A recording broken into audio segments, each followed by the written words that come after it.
So Jack, you just done kind of 2 hour, goal setting, business planning. How have you found it? Really useful, Phil. I think when you're a solo founder, you sort of naturally sometimes have this ability to only see so far. And I think when you sort of work with somebody else to affect it, well, it is coaching, right? To coach you through that process, you can sort of see yourself in the future. And coming from a sports background myself, good coaches help you see things that you don't normally see. And I Hmm. think that's probably one of the biggest things that you do is help me see in the future. And sometimes you get bored as a business owner when you're sort of 6, 7, 8 years in and think, oh, I've been doing the same thing, and this is probably a really nice energizer to crack on. And from the session and what you've been, the thoughts you've been collating and bits and pieces, what excites you the most then about what we've sort of created today and moving forward? I'm a pretty practical guy, Phil, as you know, so I think the actionable sort of learnings, I think is the best bit. I think sometimes you can do calls and you can do workshops and whatever, but there's not much action and there's not much sort of ownership on me as the business owner come the end of it. So Yeah. that one, the actionable points, and then two is it's a learning process, right? I'm an unintentional business owner, um, sports coach by trade turned business owner, and it's a learning process for me as well. So, yeah, those two things would be sort of, I guess, what I'm most excited about. And it's interesting you say kind of sports coach by trade. Just tell us a little bit about where you do your coaching and what sort of organizations you're part of. Yeah, incredibly lucky. Started out in the world of hockey and very grateful to the world of hockey. A bit of a failed international junior athlete, turned to coaching and now get to work across some pretty cool sports in the Premier League with a few of the big names in the academy spaces over there to the AFL, so Australian Rules Football, and really grateful to live in Perth, which I think is the best place in the world, and get to travel every single, I feel like every week at the moment. But yeah, get to work in the AFL, get to work in the Premier League. But I guess probably some of my biggest love is actually the community dad, grassroots helper.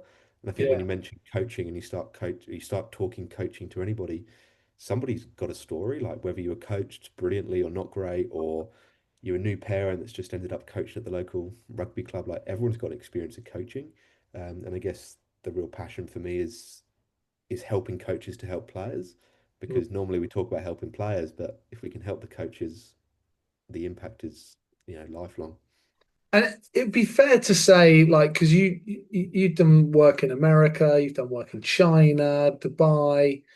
You say there at the start you were just kind of very important role, sports coach, into like selling, your cards and now kind of your consultancy piece across the globe.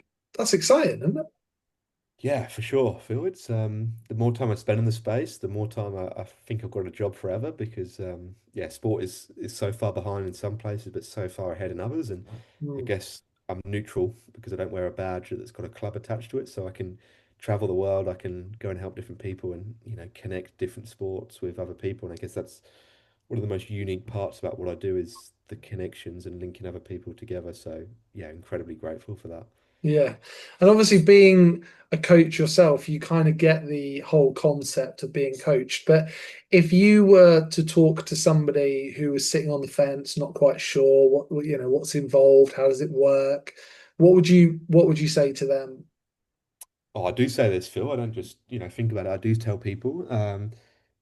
There's a few things, right? Definitely the accountability, definitely the learning. You learn a lot of stuff just by doing, and you only do what you know, right? So the more you can do that you don't know, the more learning you're going to have. Yeah, And I guess, like I said this a little bit before, like just being a solo founder is bloody hard work at times because you just want a bit of a sounding board of is this right? Is this wrong? Like, well, actually, yeah, like just keep doing that. Like, that's yeah. brilliant. Um, so I guess that check and challenge element, which is the same in sports world, but also in business, is yeah, it's been really useful for me. And I think I've told you this before, but I think you took me from the sports coach to the business owner. I think I always owned a business, but never really thought about it like that. That's But yeah, that's you sort cool, of man. transformed, yeah, from me being a sports coach in a school and yeah, still loving that sort of stuff, but Yeah, I probably say I'm business owner first, and a sports coach second now, which I wouldn't have said sort of 4 or 5 years ago when we started yeah. working together. And interestingly, you say there, like a lot of the people that I work with, and certainly yourself, you've got ideas. It's not a lack of ideas here, is it? It's more just a focus, which is important for you.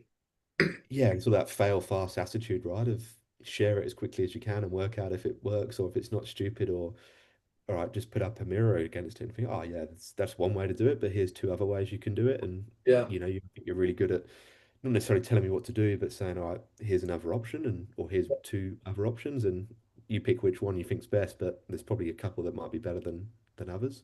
yeah. Cool. Well, thanks very much for your time, Jack. Thanks, Phil. Cheers, mate.